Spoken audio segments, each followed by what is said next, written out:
annual series for outside speakers coming into the Institute.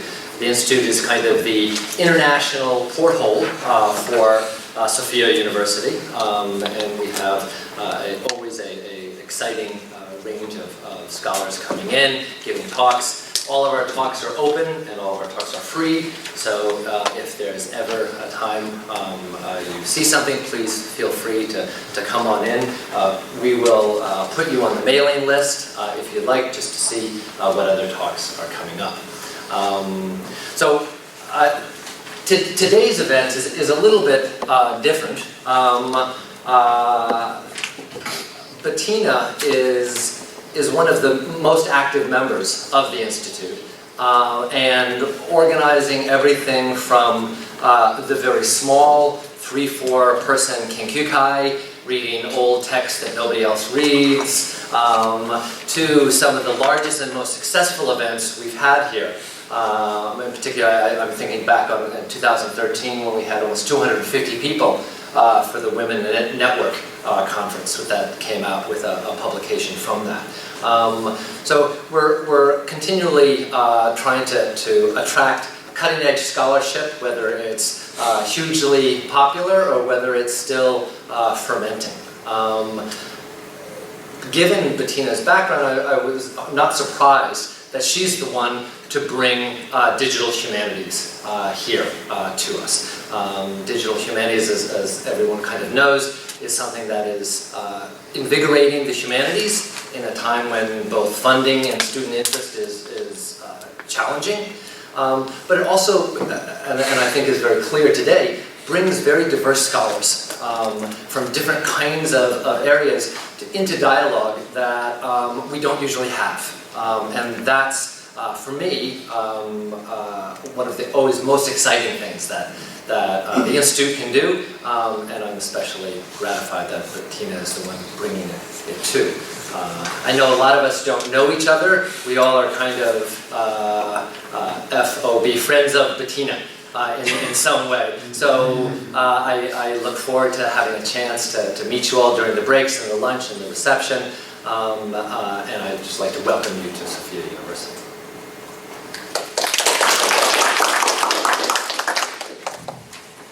Well, thank you very much for the kind words. And welcome everyone here today. I am actually nervous because we had, again, all kinds of struggles this morning with the internet. Doing a digital humanities symposium sort of requires the basics, like internet. We were able to overcome everything, so I will calm down during the day. Otherwise, I really should also set a little bit the framework for this symposium today, because I was told that I'm usually a woman of a few words, and so today I should change that and say a little bit more. Actually, we do have with this symposium, it's a new one, and digital humanities today is a catchword that everyone uses. When I started off, I didn't even know of the existence of that word. But we have three main aims for the symposium today. And one of them is the introduction to the multiple tools and databases available for scholars and students. So I'm not sure about you, but in my case, I often get entangled in the internet, right? The World Wide Net of information. I try to find something. I find millions of databases, lots of information, but I find interesting stuff, but often not the answer that I really want. So in the analog age, when I was trained, students had to take these courses in reference studies, right? We had to know where to find our reference works, which were, of course, books. You would go through a library, you would be introduced into the standard works that everyone had to know. That was in the analog stage, right? But today, in the digital age, I cannot teach my students yet how to find their ways. I have not found a corpus that would really help me to introduce students to the digital version of reference works. We have many of them, and librarians, they really work hard on compiling and guiding us through it. But I myself, and maybe it's really just a personal problem, I still need more guidance there and also more filtering. So one of the goals of today is to have a few scholars talk today about their participation in producing these reference works for us to make use of, that also should be widely known.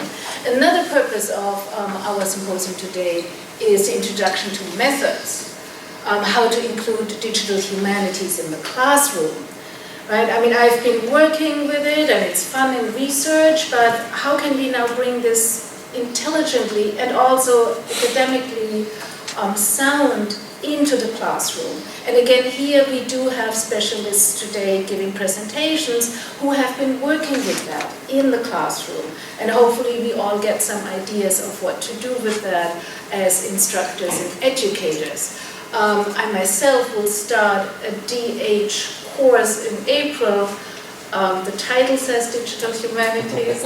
Syllabus mentions Digital Humanities. Maybe we'll need to cut that out from the YouTube clip. You don't know what I will be doing.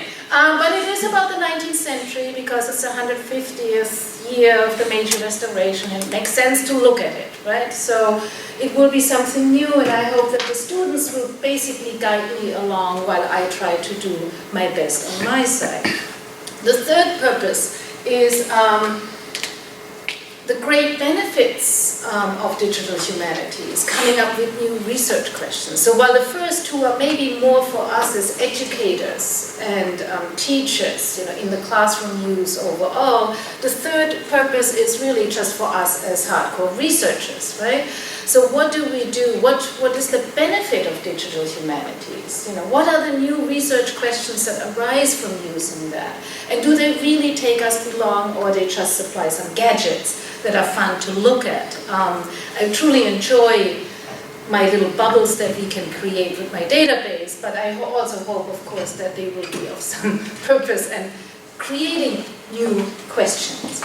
And then the fourth little one that I didn't even dare to put up there is, as one of my other functions here, as an editor of a journal, how do we go from research questions and results to the next level, to publish them in the humanities? I mean, the sciences certainly have found ways of how to make use of their research results in publications, but for more of the conventional, traditional journal style of publications where we have PDFs, but no server or nothing to supply all the other metadata that would be required, how do we go from there? So that is one of the points that maybe we can address today during the many chances where we have for discussion and also while we wine and dine. A few words over the procedure, as I have been only speaking in English. This is nonetheless a bilingual event and we will switch back and forth like in Blade Runner or Ghost in a Shell.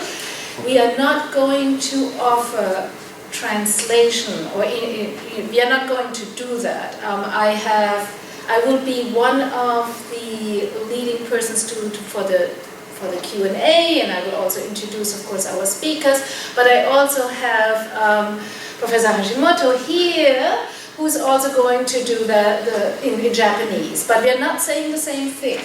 We will say different things, and that should be actually fun for us to listen to. It's also sort of because of him, we are going to have the symposium today, because when we sat together in October in my office and we showed him the new framework of our database, he said we should introduce that to the public, and so we came up with today, so that it's all his doing to come together. We will have lunch later on upstairs, and everyone here is of course invited to join. We will have after the symposium a reception, and in the front you have seen maybe some flyer of where and how to go there. Everyone of course is invited to join us. We have for one of the presentations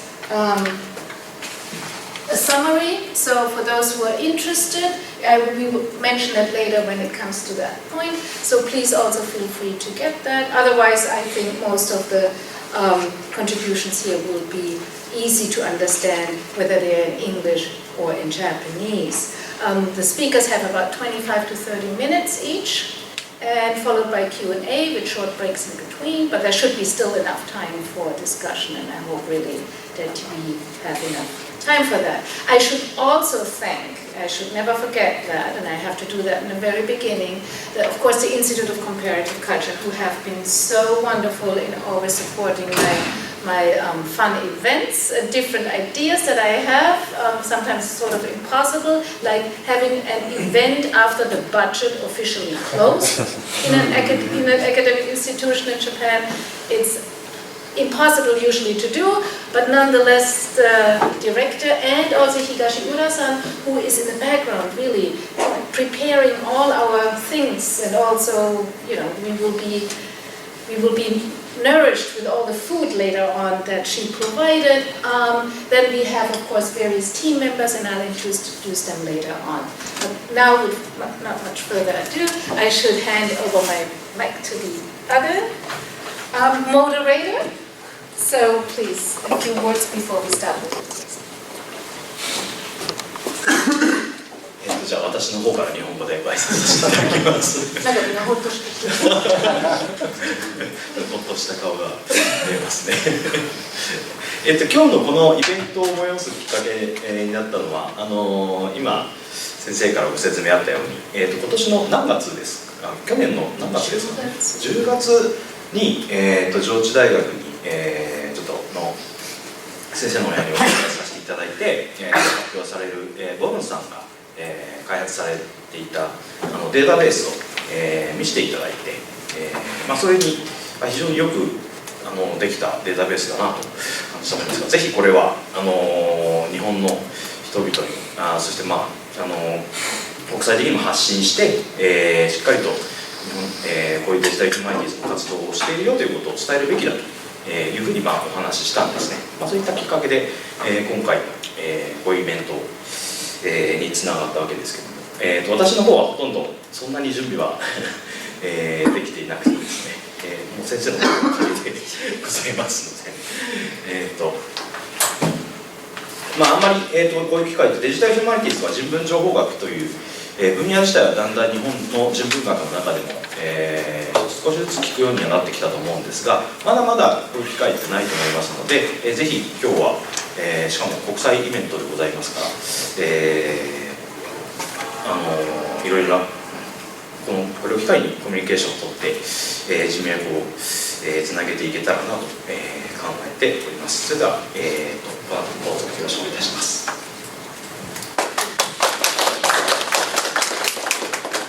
Thank you very much. Going back to English. So our first speaker today will be David Slater, the director of the Institute, but also professor and my dear colleague at the Faculty of Liberal Arts. He's a professor of cultural anthropology, and I'm very sure many of you have heard about his various projects. Right now, the 311 project is something we will introduce, but he's also interested in many other things, which includes migration and other social movements that I'm really looking forward to learn more about it. But without much further ado, it's your turn. Thank you.